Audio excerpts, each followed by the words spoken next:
Zach here, and I'm standing outside of the Goodwill in Durango, Colorado, getting ready to race in here and see what I can't find to buy to resell online for profit.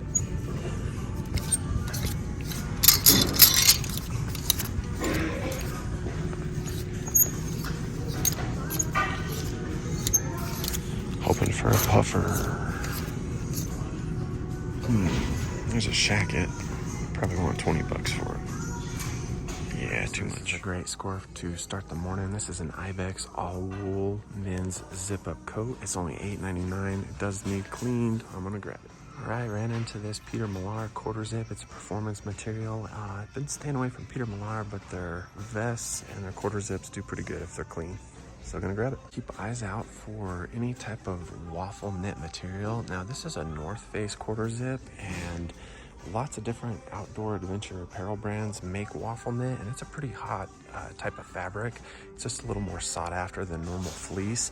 I'm not gonna buy this because it's too priced out, and for what they sell for, there's not a whole lot of profit in it, but I just want to share that. Keep an eye out for that waffle knit material. It's fire. Another sweet score. Just a couple days back, I picked up a Wrangler with the Aztec print. It was a 2XL. This is a 2XL.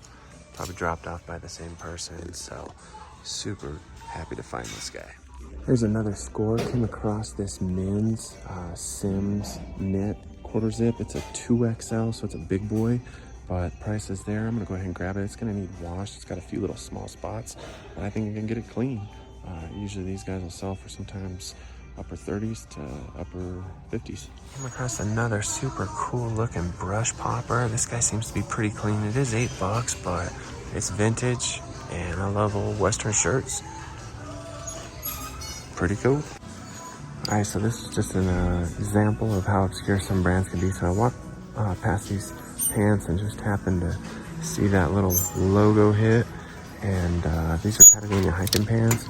They're priced up at $12.99, but they'll sell for upper 20s to low 30s. They're in a nice earth tone green colorway, so I'm gonna scoop them. I was fortunate enough to bump into these Sims men's fishing zip-off convertible pants. I'm gonna grab them. They're $10, but Sims is always money. All right, I ran across these Bird Dogs men's chino pants. They're $9.99. They only sell for about $30 though, so I'm gonna think them through. I'm not sure I'll grab these. Stumbled across a couple bread and butter finds. These are just American Fighter tees, $5 a piece. Generally can sell these for right around 20. Just want to shout out my oldest boy who's in the United States Marine Corps. He's a Lance, got an intelligence brief, living it up in Okinawa, Japan. Love you, mister. All right, came to give the hat section some love. And there you go. 511 Tactical. Looks like it's $3.99. I probably could sell that for $15 maybe. All right, this is a Mountain Hardwear Monkey Man fleece jacket. It's kind of beat up. It's $10, but I probably could sell it for 40 or so. This is a super nice Nike Pro half zip pullover. It's in the women's section. I think it's men's. It's only $6. I'm gonna grab it. Bumped into this Burton women's zip-up jacket. It's very lightweight. It's got a cool print to it. Burton is always money for me, more so with men, but it sells in the women's line. $7.99, but it is 30% off, so I'm gonna grab it. I found this in the women's section. This is a Bulwark flame-resistant hoodie. It's a zip-up. Just sold one of these in a blue colorway for like $35. They got it priced at $9, but it is 30% off, so I'm gonna go ahead and scoop it.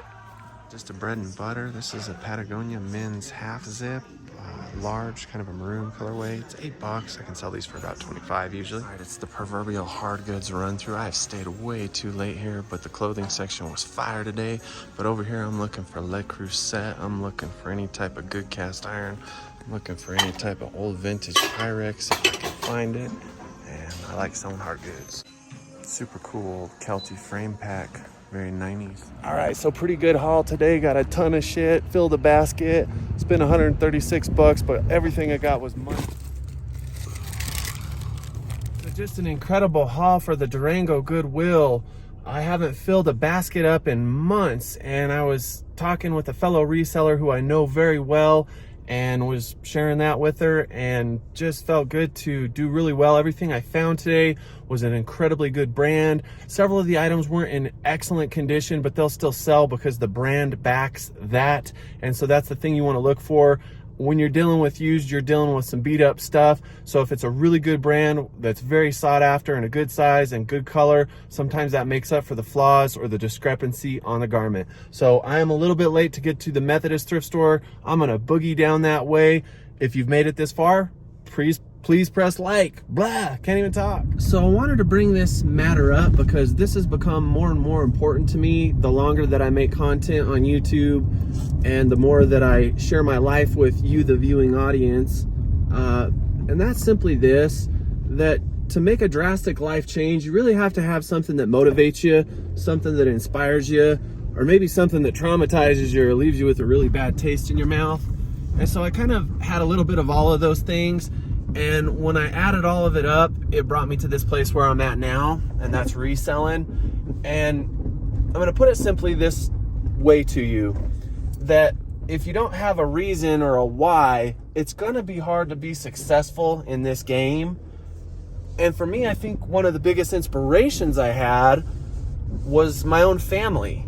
And my own mother and father and my older brother and sister all switched careers later in their lives and did something different. And so my father, who worked for his own father for a lot of years as a child and then through high school, was actually a construction worker for I think 10 or 11 years, got tired of that, had a really bad injury, and then ultimately left construction work to become a journeyman and to do something different with his life, to get away from the town that he was in because there was a lot of crime and it was kind of crazy.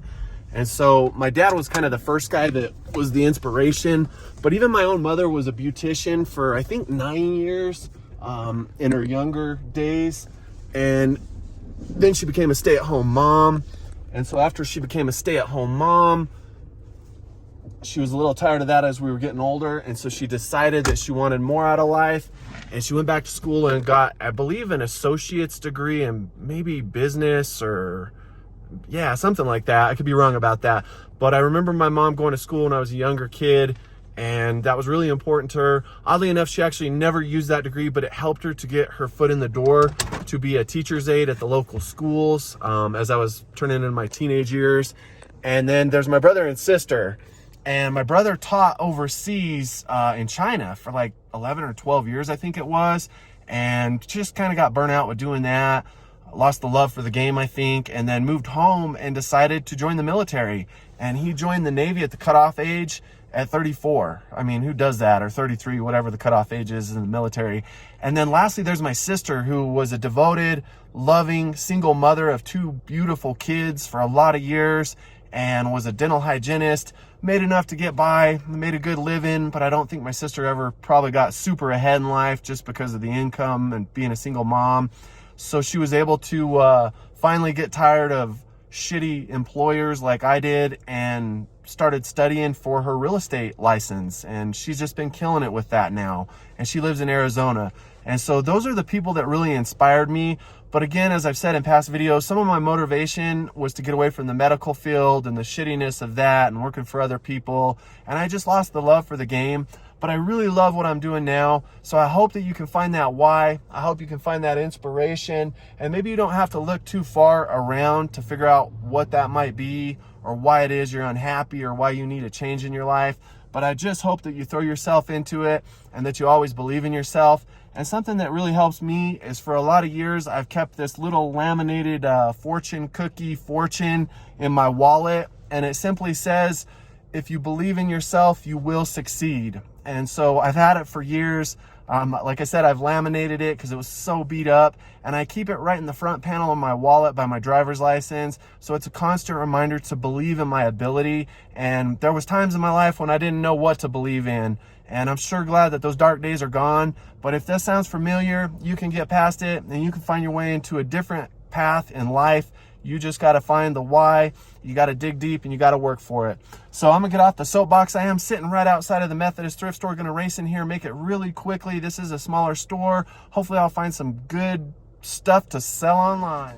All right, let's hope for some good stuff. All right, this is a cool button-up shirt. These don't sell extremely fast, and they don't sell for much, but it's only $4, so I'm gonna scoop it because I love this brand. I'm gonna grab this Patagonia organic cotton flannel. It's kind of like a salmon colorway. It's not a great size. It's a small. It's only $7, and I can usually get low 20s for these. Patagonia sells. Came across these Sims Kids snowboard pants. They're only $7. I probably could get 25, 30 bucks for them. I had to go ahead and put the cool button-up shirt back. They just sell very slowly, but and I spent a lot of money at Goodwill. But went ahead and I think I'm gonna settle for the Patagonia flannel as well as the Sims Youth snowboard pants. That'll get me out of here for like 12 or 13 bucks. So, and then I'm gonna probably hit the road and head back south. So nothing too super spectacular to write home about, but regardless, something to sell for profit, and it's a couple items to list. Gonna go ahead and make the journey back south, back down to New Mexico, probably swing in that stop right down the road from my house and just see what the local thrift has. Haven't been in there in a day, so that's always worthy of pulling into just for a quick run through. But yeah, so good day today. Spent a lot of money, but got a lot of good stuff to sell. So I've made that pilgrimage back south. I'm right down the street from my house, getting ready to race in and hit this last stop. Unfortunately, I wasn't paying attention this morning, probably from just being tired and not getting too much sleep the last few nights, but my phone is down to 15%, so I'm gonna have to limit my footage while I'm in here. I also was excited about doing a haul at the end of this video when I was up in Durango, but now that I'm realizing my phone's about dead and I'm kind of dead and need to take a little bit of a nap, I think I will skip the haul. But let's go in here and see what we can't find. There are several of my reseller friends inside of here, and so it'll be good to catch up with them and say hi, give them a handshake, give a hug. But let's hope for a couple more things to finish out a pretty good morning of thrifting. All right, 3 of my greatest friends in the reselling business. One of my neighbors, Glenna, the queen of Pyrex. Glenna is the greatest. The queen of Fenton, vintage uranium art glass. Uranium. Yeah, yes. And then Uranium glass. Paul Garcia, my friend here, the Ukrainian jeweler. And Uranium then this glass. sweetheart in the back. What are you doing back there? Nothing. She's cute. How ridiculous I am. All right, I'm okay. I found this Coleman Little Oscar vintage cooler. And I'm gonna go ahead and scoop it up. It's $4. These only sell for about $15 to $20, but I can tack on some pretty good amount of shipping. And I like flipping old Coleman stuff, so pretty cool. So just walked in the door of my house, dumped off all these items. All in all, was a great haul today up in Durango, Colorado. I came away with 21 items total. Super, super happy about that. I did end up spending almost $150, but that's life. You got to spend money to make money. So I was really happy too to run into several of my reselling friends at the last stop. Glenna and Paul were both original resellers that I made friends with when I first started this endeavor. They're OGs. They've been doing it a long time and they've shown to have had success. And as I've said in past videos, when you put your heart out there, you do the right thing, your people will find you, and never be too proud to have mentors. Both of those individuals have been instrumental, like I said, in helping build my business up and giving me advice on different products, different items, and just life. So I'm gonna go ahead and let this video conclude. If you like this video, please reach out, hit that like button, make a comment, or please subscribe. We'll do it again soon.